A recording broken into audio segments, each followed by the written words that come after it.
Se você não puder ajudar, também não atrapalha, não. Entendeu? Vai em busca do seu sonho, vai em busca da sua felicidade e deixa nós com a nossa. Agora a estrela do cara não brilha. O cara não consegue realizar o sonho dos outros, quer jogar areia no sonho dos outros, rapaz. Não existe não, rapaz. Você não pode brincar com o sonho da pessoa. Entendeu? É tão gostoso, cara.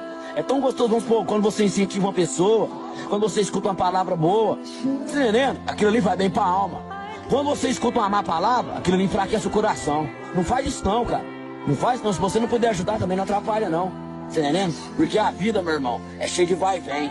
Você entendendo? Se não sonhar, não tem graça de viver. Se atiro, não tenho medo de nada. Vai em busca da felicidade, não tem dinheiro que paga a nossa felicidade.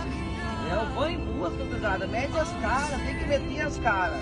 Porque senão depois o cara vai estar velhinho e tu olhar pra trás, puta, eu olhei pra trás, eu podia ter feito isso, mas não fiz, entendeu? Então vai lá e mete as caras, coisa que eu não tenho, é medo de ir lá conversar e me atirar, entendeu, cara?